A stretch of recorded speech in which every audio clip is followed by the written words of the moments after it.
அன்பான இறைமக்களே, இன்று Bible reading பிளானின் 156வது நாள்.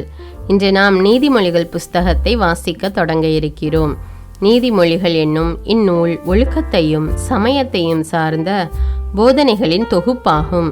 இவை சொற்கோவை, பழமொழி ஆகிய வடிவங்களில் காணப்படுகின்றன. இவற்றுள் பெரும்பாலானவை அன்றாட வாழ்வையும் நடைமுறை வழக்கையும் அடிப்படையாக கொண்டுள்ளன. இந்நூல் ஆண்டவரிடம் கொள்ளும் அச்சமே ஞானத்தின் தொடக்கம் என தொடங்கி சமய ஒழுக்கம் பற்றியும் நல்லறிவு, நன்னடத்தை ஆகியவை பற்றியும் விளக்கி கூறுகின்றது. இங்கு காணப்படும் சொற்கோவைகள் பண்டைய இஸ்ரேலின் ஞானிகளுடைய அனுபவமிக்க அறிவுரைகளாக அமைந்துள்ளன. மேலும் குடும்ப உறவுகள், பொருளீட்டு முயற்சிகள், சமூக உறவுகள், நன்னடத்தை, தற்கட்டுப்பாடு ஆகிய முறைமைகள் பற்றியும், மனத்தாழ்வு, பொறுமை, ஏழையர்பால் அன்பு, மாறாத நட்பு ஆகிய பண்புகளை பற்றியும் இந்நூல் விரித்துரைக்கின்றது. இன்று நாம் நீதிமொழிகள் அதிகாரம் 1 முதல் 4 வரை வாசித்து முழுமையாக அறிய இருக்கிறோம். நீதிமொழிகள் அதிகாரம் 1. இந்நூலின் நோக்கம்: தாவீதின் மகனும் இஸ்ரேலின் அரசனுமாகிய சாலமோனின் நீதிமொழிகள். இவற்றை படிப்பவர் ஞானமும் நற்பயிற்சியும் பெறுவர். ஆழ்ந்த கருத்தடங்கிய நன்மொழிகளை உணர்ந்து கொள்வர். நீதி, நியாயம், நேர்மை நிறைந்த விவேக வாழ்க்கையில் பயிற்சி பெறுவர். அறிவற்றோர் கூரறிவு பெறுவர். இளைஞர் அறிவும் விவேகமும் அடைவர். ஞானமுள்ளோர் இவற்றை கேட்டு அறிவில் இன்னும் தேர்ச்சி அடைவர். விவேகிகள் அறிவுரை கூறும் திறமை பெறுவர்.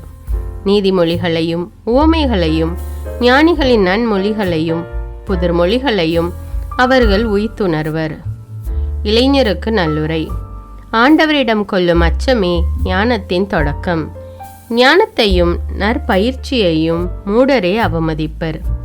பிள்ளாய், உன் தந்தை தந்த நற்பயிற்சியை கடைபிடி. உன் தாய் கற்பிப்பதை தள்ளிவிடாதே. அவை உன் தலைக்கு அணிமுடி, உன் கழுத்துக்கு மணிமாலை. பிள்ளாய், தீயவர்கள் உன்னை கவர்ச்சியூட்டி இழுப்பார்கள். நீ அவர்களுடன் போக இணங்காதே. அவர்கள் உன்னை பார்த்து, எங்களோடு வா, பதுங்கியிருந்து எவரையாவது கொல்வோம், யாராவது ஒரு அப்பாவியை ஒளிந்திருந்து தாக்குவோம், பாதாளத்தைப் போல நாம் அவர்களை உயிரோடு விழுங்குவோம், படுகுழிக்கு செல்வோரை அது விழுங்குவது போல நாமும் அவர்களை முழுமையாக விழுங்குவோம். எல்லா வகையான அரும்பொருள்களும் நமக்கு கிடைக்கும். கொள்ளையடித்த செல்வத்தால் நம் வீடுகளை நிரப்புவோம். நீ எங்களோடு சேர்ந்து கொள், எல்லாவற்றிலும் உனக்கு சம பங்கு கிடைக்கும் என்றெல்லாம் சொல்வார்கள். பிள்ளாய், அவர்களோடு சேர்ந்து அவர்கள் வழியில் செல்லாதே. அவர்கள் செல்லும் பாதையில் அடி வைக்காதே. அவர்கள் கால்கள் தீங்கிழைக்க துடிக்கின்றன, இரத்தம் சிந்த விரைகின்றன. பறவையை பிடிக்க அதன் கண்முன்னே அன்று மறைவாகவே கண்ணி வைப்பார்கள். அவர்கள் பதுங்கியிருப்பது அவர்களுக்கே ஊறு விளைவிக்கும் கண்ணியாகிவிடும். அவர்கள் ஒளிந்து காத்திருப்பது அவர்களையே அளிக்கும் பொறியாகிவிடும். தீய முறையில் பணம் சேர்க்கும் அனைவரின் முடிவும் இதுவே. அந்த பணம் தன்னை வைத்திருப்போரின் உயிரை குடித்துவிடும். ஞானம் விடுக்கும் அழைப்பு: ஞானம் வீதிகளில் இருந்து உரத்து கூறுகின்றது. பொதுவிடங்களில் இருந்து குரல் எழுப்புகின்றது. பரபரப்பு மிகுந்த தெருக்களில் இருந்து அழைக்கின்றது. நகர வாயிலில் இருந்து முழங்குகின்றது. பேதையரே, நீங்கள் இன்னும் எவ்வளவு காலம் உங்கள் பேதமையில் உழல்வீர்கள்? இகழ்வார் இன்னும் எவ்வளவு காலம் இகழ்ச்சி செய்வதில் மகிழ்ச்சி காண்பர்? முட்டாள்கள் இன்னும் எவ்வளவு காலம் அறிவை வெறுப்புடன் நோக்குவார்கள்? என் எச்சரிக்கையை கவனத்தில் கொள்வீர்களானால் நான் என் உள்ளத்தில் இருப்பதை உங்களுக்கு சொல்வேன். என் செய்தியை உங்களுக்கு தெரிவிப்பேன். நான் கூப்பிட்டேன், நீங்களோ செவிசாய்க்க மறுத்தீர்கள். உங்களை அரவணைக்க கையை நீட்டினேன், எவரும் கவனிக்கவில்லை. என் அறிவுரைகளுள் ஒன்றையும் பொருட்படுத்தவில்லை. என் எச்சரிக்கை அனைத்தையும் புறக்கணித்தீர்கள். ஆகையால் உங்களுக்கு இடுக்கண் வரும்போது நான் நகைப்பேன். உங்களுக்கு பெருங்கேடு விளையும் போது ஏளனம் செய்வேன். பேரிடர் உங்களை புயல் போல தாக்கும்போது, இடுக்கன் உங்களை சுழற்காற்றென அலை கழிக்கும்போது, துன்பமும் துயரமும் உங்களை சூழ்ந்து கொள்ளும்போது நான் எள்ளி நகையாடுவேன். அப்பொழுது நீங்கள் என்னை நோக்கி மன்றாடுவீர்கள். நான் பதிலளிக்க மாட்டேன். ஆவலோடு என்னை நாடுவீர்கள், ஆனால் என்னை காண மாட்டீர்கள், ஏனெனில் நீங்கள் அறிவை வெறுத்தீர்கள். ஆண்டவரிடம் அச்சம் கொள்வதில் உங்களுக்கு விருப்பமில்லை. நீங்கள் என் அறிவுரையை ஏற்கவில்லை. என் எச்சரிக்கை அனைத்தையும் அவமதித்தீர்கள். நீங்கள் உங்கள் நடத்தையின் பயனை துய்ப்பீர்கள். சூழ்ச்சி செய்து நீங்களே சலித்து போவீர்கள். பேதையரின் தவறுகள் அவர்களையே கொன்றுவிடும். சிறுமதியோரின் தற்பெருமை அவர்களை அழித்துவிடும். எவர் எனக்கு செவி கொடுக்கின்றாரோ அவர் தீங்கின்றி வாழ்வார். தீமை வருகையிலும் அச்சமின்றி அவர் மன அமைதியுடன் இருப்பார். நீதிமொழிகள் அதிகாரம் 2. ஞானம் அளிக்கும் பயன். பிள்ளாய், நீ ஞானத்திற்கு செவிசாய்த்து மெய்யறிவில் உன் மனத்தை செலுத்தி என் மொழிகளை ஏற்று என் கட்டளைகளை சிந்தையில் இருத்திக்கொள். ஆம், நீ உணர்வுக்காக வேண்டுதல் செய்து மெய்யறிவுக்காக உறக்க மன்றாடு. செல்வத்தை நாடுவது போல் ஞானத்தை நாடி புதையலுக்காக தோண்டும் ஆர்வத்தோடு அதை தேடு. அப்பொழுது ஆண்டவரிடம் கொள்ளும் அச்சம் இன்னதென்பதை உணர்ந்து கொள்வாய். கடவுளை அறியும் அறிவை பெறுவாய். ஏனெனில் ஞானத்தை அளிப்பவர் ஆண்டவரே. அறிவிற்கும் விவேகத்திற்கும் ஊற்றானவர் அவரே. நேர்மையாளருக்கு அவர் துணை செய்ய காத்திருக்கின்றார். மாசற்றோருக்கு கேடயமாயிருக்கின்றார். நேர்மையாளரின் பாதைகளை அவர் பாதுகாக்கின்றார். தம் அடியாரின் வழிகளை காவல் செய்கின்றார். எனவே நீ நீதியையும் நியாயத்தையும் நேர்மையையும் நலமார்ந்த நெறிகள் அனைத்தையும் தெரிந்து கொள்வாய். ஞானம் உன் உள்ளத்தில் குடிபுகும். அறிவு உன் இதயத்திற்கு இன்பம் தரும். அப்பொழுது நுண்ணறிவு உனக்கு காவலாயிருக்கும். மெய்யறிவு உன்னை காத்து கொள்ளும். நீ தீய வழியில் செல்லாமலும் வஞ்சகம் பேசும் மனிதரிடம் அகப்படாமலும் இருக்கும்படி அது உன்னை பாதுகாக்கும். நேர்மையான வழியை விட்டு விலகி இருளான பாதையில் நடப்போரின் கைக்கு உன்னை தப்புவிக்கும். அவர்கள் தீமை செய்து கழிக்கின்றவர்கள். அவர்களுடைய வழிகள் கோணலானவை. அவர்களுடைய பாதைகள் நேர்மையற்றவை. ஞானம் உன்னை கற்பு நெறி தவறியவளிடமிருந்தும் தேனொழுக பேசும் விலை மகளிடமிருந்தும் விலகி இருக்க செய்யும். அவள் இளமை பருவத்தில் தான் மணந்த கணவனை கைவிட்டவள். தான் கடவுளோடு செய்த உடன்படிக்கையை மறந்தவள். அவளது வீடு சாவுக்கு வழிகாட்டி கொண்டிருக்கின்றது. அவளின் வழிகள் இறந்தோரிடத்திற்கு செல்கின்றன. அவளிடம் செல்லும் எவனும் திரும்பி வருவதே இல்லை. வாழ்வெனும் பாதையை அவன் மீண்டும் அடைவதில்லை. எனவே நீ நல்லாரின் நெறியில் நடப்பாயாக. நேர்மையாளரின் வழியை பின்பற்றுவாயாக. நேர்மையாளரே உலகில் வாழ்வர். மாசற்றாரே அதில் நிலைத்திருப்பர். பொல்லாரோ உலகினின்று பூண்டோடு அழிவர். நயவஞ்சகர் அதனின்று வேரோடு களைந்தெறியப்படுவர். நீதிமொழிகள் அதிகாரம் 3. ஆண்டவருக்கு உகந்த வாழ்க்கை. பிள்ளாய், என் அறிவுரையை மறவாதே. என் கட்டளைகளை உன் இதயத்தில் இருத்திக்கொள். அவை உனக்கு நீண்ட ஆயுளையும் பல்லாண்டு வாழ்வையும் நிலையான நலன்களையும் அளிக்கும். அன்பும் வாய்மையும் உன்னிடம் குன்றாதிருப்பதாக. அவற்றை கழுத்தில் அணிகலனாய் பூண்டுகொள். அப்பொழுது நீ கடவுளுக்கும் மனிதருக்கும் உகந்தவன் ஆவாய். அவர்களது நல்லெண்ணத்தையும் பெறுவாய். முழு மனதோடு ஆண்டவரை நம்பு. உன் சொந்த அறிவாற்றலை சார்ந்து நில்லாதே. நீ எதை செய்தாலும் ஆண்டவரை மனதில் வைத்து செய். அப்பொழுது அவர் உன் பாதைகளை செம்மையாக்குவார். உன்னை நீ ஒரு ஞானி என்று எண்ணிக்கொள்ளாதே. ஆண்டவருக்கு அஞ்சி தீமையை அறவே விலக்கு. அப்பொழுது உன் உடல் நலம் பெறும். உன் எலும்புகள் உரம் பெறும்.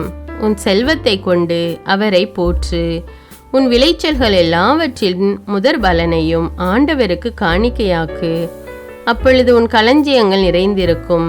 குடங்களில் திராட்சை ரசம் வழிந்தோடும். பிள்ளாய், ஆண்டவர் உன்னை கண்டித்து திருத்துவதை வேண்டாம் என்று தள்ளிவிடாதே. அவர் கண்டிக்கும் போது அதை தொல்லையாக நினையாதே. தந்தை தன் அருமை மகனை கண்டிப்பது போல் ஆண்டவர் தாம் யாரிடம் அன்பு கொண்டிருக்கின்றாரோ அவர்களை கண்டிக்கின்றார். ஞானத்தை தேடி அடைந்தோர் நற்பேறு பெற்றோர்.